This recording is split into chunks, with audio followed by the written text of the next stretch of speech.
So if you've ever wondered about being in the CIA or just want to know what's going on in politics today, then you might want to listen about the career of a political analyst.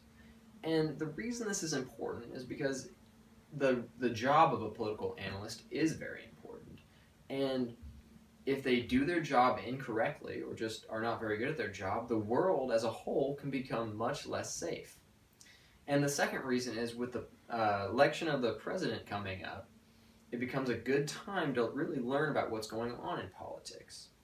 Now, what I'm trying to say is that the role of a political analyst is to figure out what's going on in politics, look at the political information, and then pass that on to the people who can use it, or the American people. The reason I believe I'm qualified for this is because I have been into politics from a very young age, and I've tried to learn as much as I possibly can.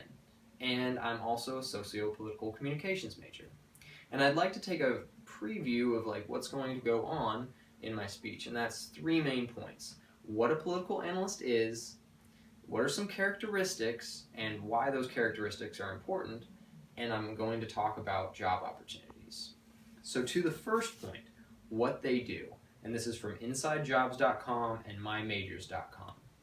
A political analyst analyzes politics, and that's crazy, but what they really do is they look at the communication out there, and they bring that in, they look at that, and they create patterns, they look at motivations, and they figure out what is going on. And then they pass that information on to people who can use it, people that come up with action plans. And then that's basically what they do. So for an example, I want to talk about Donald Trump. When Donald Trump says something ridiculous, a political analyst would look at what he says, look at the past to see if there's any connection between that. And if there is, then they'd create a pattern, and then they'd create a prediction based on that pattern of what he'll say in the future. They'll also look at what he says, how it affects people, and who it's affecting, and then they'll give that information either to the news or they'll give it to Donald Trump or another candidate. And if Donald Trump wants to change something based on that, he'll possibly ask them, possibly not.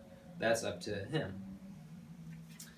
So some of the characteristics, I'd like to talk about the characteristics, and this is also from InsideJobs.com. A political analyst must be independent. And what I mean by independent is they must be able to do things on their own. They must be able to come up with these plans and these predictions based on their own facts, based on something that they can observe.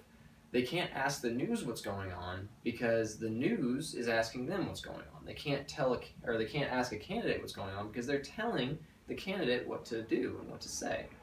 They also must be persistent because they will not get everything right. It's impossible to get everything right always. So they must be persistent. And the most important, I believe, is trustworthy. They must be trustworthy because, and this is more important than honesty, I believe, because if you're not trustworthy, it doesn't matter if you're honest. Because if your information's good and people don't trust you, they won't use it. They won't use it because they don't trust you, and they don't believe what you're going to say, and they don't believe anything about you. So they'll just throw that information out. So it's really not important. So trustworthy is the most important, then persistent, and then independent. As far as the job opportunities, I want to talk about three main branches of this. And the first one is the federal government. I want to talk about the CIA because it's the most fun, really, of any of the branches of government. And this is according to CIAagentedu.org and CIA.gov. And what they do is they look out into the world, into other countries, and they try and find what's going on out there. And then they bring that information back. They create these patterns, they look at it, and they come up with the motivations, and then they pass that on to people. Or they come up with what's going on, and then they just keep an eye on it. And then if something does happen that something needs to be done about, then they pass the information on. The next is the news. Now the news is my favorite and what I think is the most important because that is the one that really holds the government accountable. They get the political analysts get this big ball of information. They get it in there, and they give that to the news media, and then the news media will transfer that, and they'll spread it out across the nation, and that really holds the government accountable.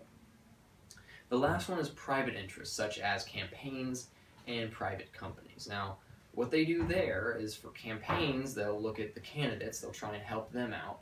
And for the private companies, they will look into the legislature as to what's going on. And they'll either fight laws or try and get laws approved and through the works so that these laws will either help the ones that they want to get through are the ones that will help the companies, and the ones that they fight are the ones that will hurt these companies that they're being sponsored or paid for by. That one's where all the money is, but it's probably not the most important.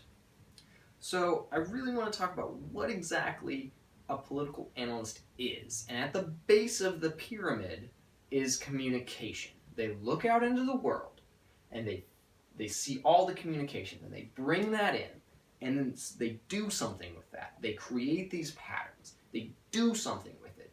And then, once they've done that, they pass that information on. They really pass it on to the people that can use it. And that is why the role that they play, the middleman of sorts, is so important. And why it is important to really know about them.